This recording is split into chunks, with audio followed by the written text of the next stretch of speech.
So this is going to be a presentation of applied research project. So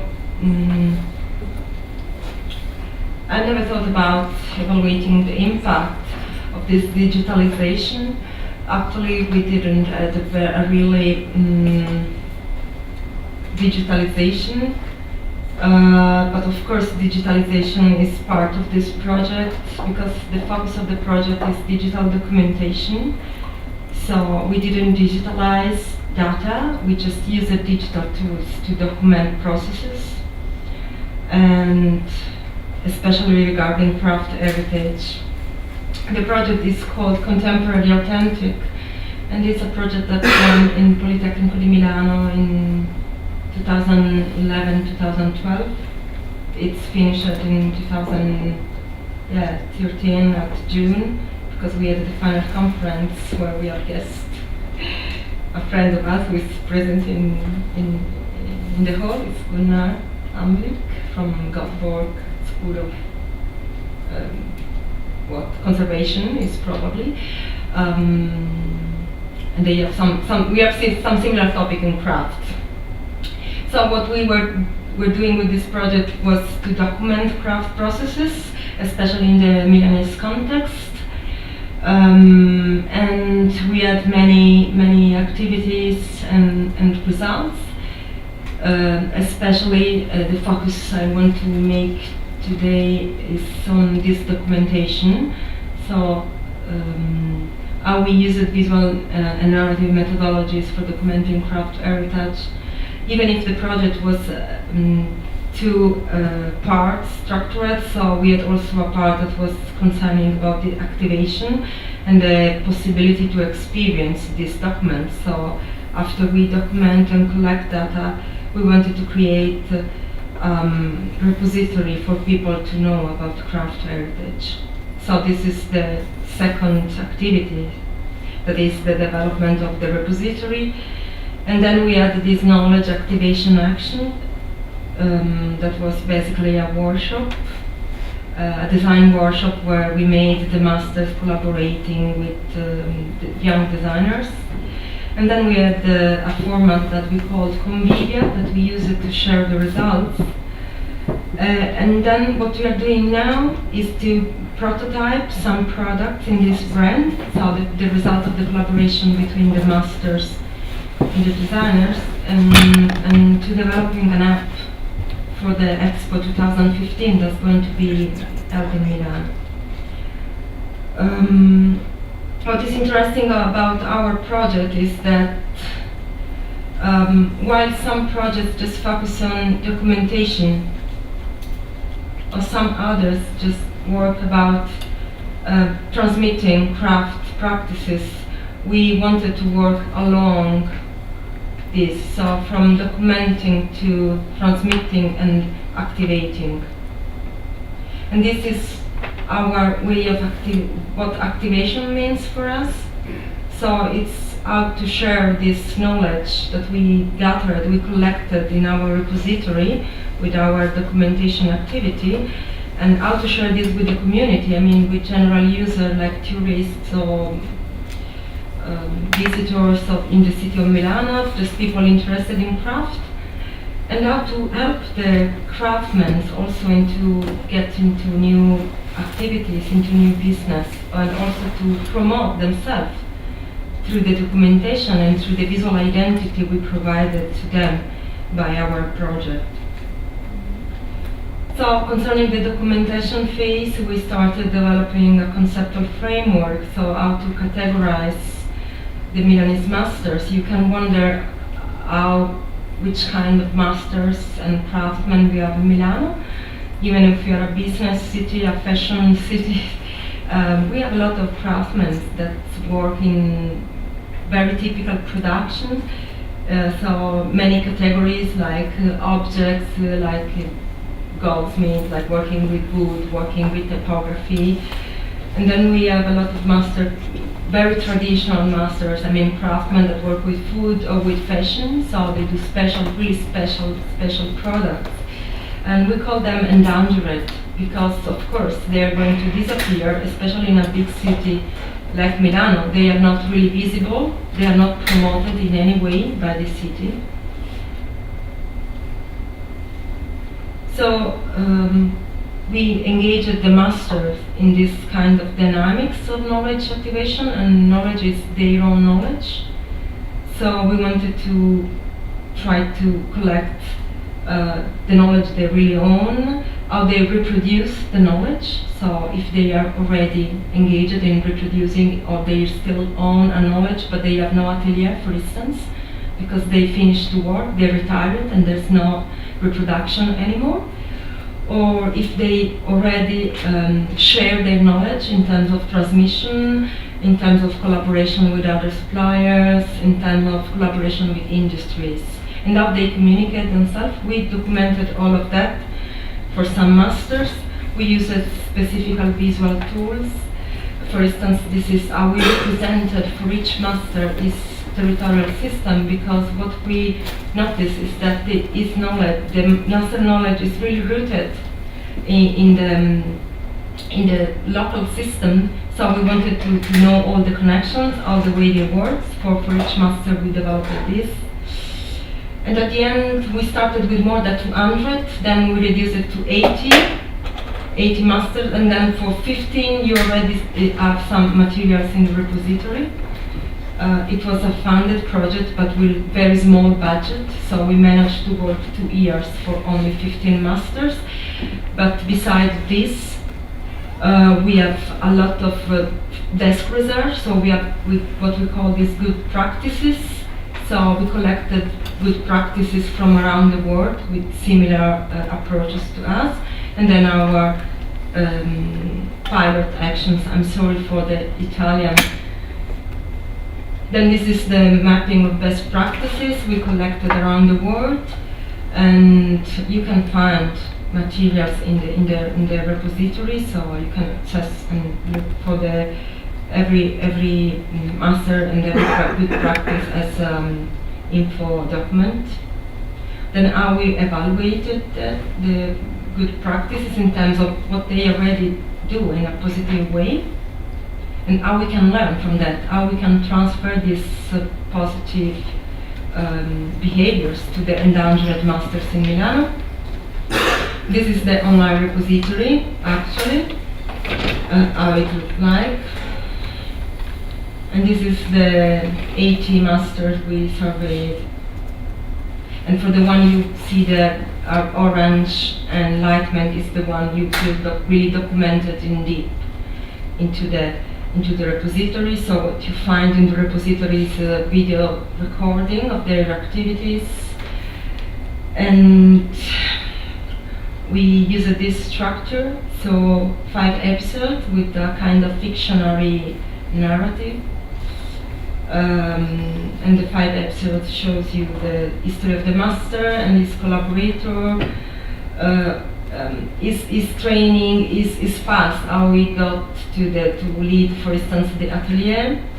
Then you go into the working process itself, so you can see how it works to make his specific craft.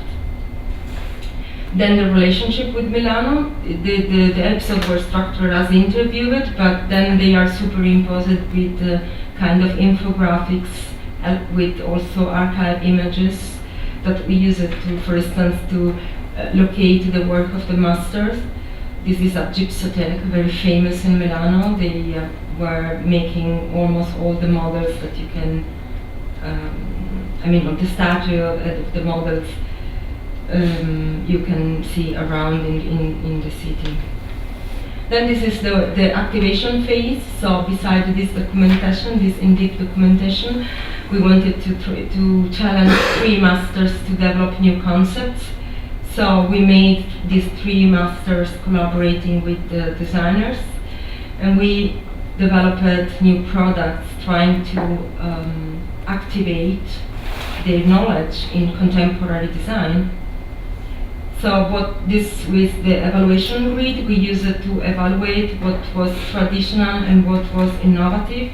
So in the new design, we can evaluate which part of authenticity was maintained and which part was in fact shifted into an innovative form. For instance, if they worked more on morphology or the use of material, so if they kept the traditional material or they changed with new material, or if they created new business model, or if they used the traditional business model they had. Some of the designers challenged, for instance, the one master to co-design. And you can imagine when it comes to co-design in window glasses, traditional window glasses, how it can be complicated to manage a so complex co-design process. So you make the drawing and the master is making the window for you, but in this new business model you go into the shop and, for instance, you can compose by yourself a small model of the glass window, the traditional glass window, and then they do it together with you. They help you to do this. So this needed also to reshape the way the master processed their work. That's examples of this. This was another challenging project. They wanted the master to insert holes. Okay, thanks. into the glass window, and that was very, for the master was very challenging, because he was thinking that it was destroying the perfection of the structure, but in fact the final design was very interesting. This is just to show but what they've done. For this master they started to they convinced actually the master to change from typography to product design. So they designed together a portable lamp. There was also a very good process of mutual understanding from the designer and the master in terms of sharing the process of working. This is again a project made by the typographer that was convinced. He was the most skeptical one, because it was just used to print, and in fact they realized that this kind of flexible structure that can be used for temporary exhibition design, and it works very good. So the master at the end was very satisfied. This is the typographer. So we developed the brand under which we put all the products, and from this brand you can always understand, especially for instance in the label, how much contemporary and how much authentic is the new product. And then this is the last part we are working now, so it's about how we can share and disseminate all the materials we collected. That is just in the website. So we wanted to create an app to make people possible to access easily to the contents. Of course you can access also from the website, but we wanted to create a touristic itinerary in Milano, so you can already download the map. And then we started to develop the app, trying to really listen what the master needed. So our idea is basically to create a sort of dialogue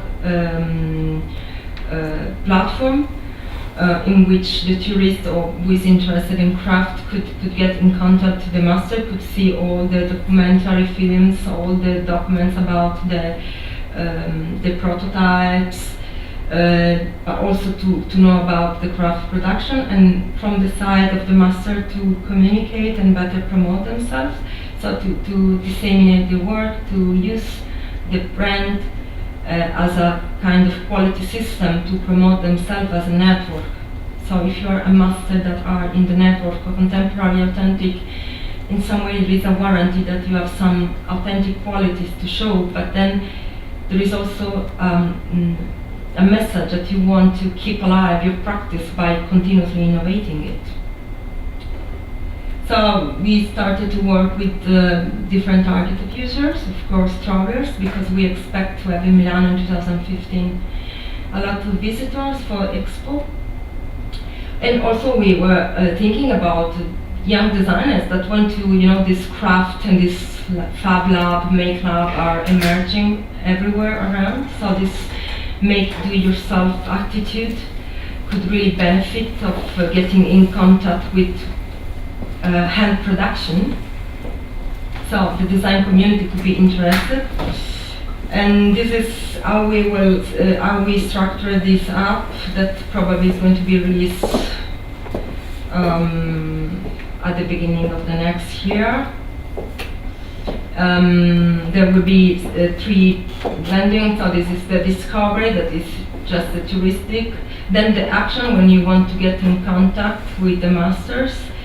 And collaboration is where you really can participate, and the master participate with the tourists. Of course, you will have a kind of locative system that allows you to know where you are and if there are masters, and then the master is promoting, of course, himself. It was very interesting to collaborate with the masters also because they were, I would say, enthusiastic of using new ways to promote their activities. Sometimes they don't have even a website, and sometimes they don't have even the sign in the window of the shop. So it was triggering for them, and we succeed with some of them to start to get content. Of course, you can see all the video documentary from the application, but also the master can publicize if he has events or if he's doing something within the shops that he wants to invite people. You can save profiles. It was like every standard app, and what we have done now is this discovery and knowledge profile and user profile. So we will explore next the action, so this deeply collaboration, and also the collaboration that is for this moment is the collaboration from the side of the master. So that's all. These are our partners, and thank you so much for the attention.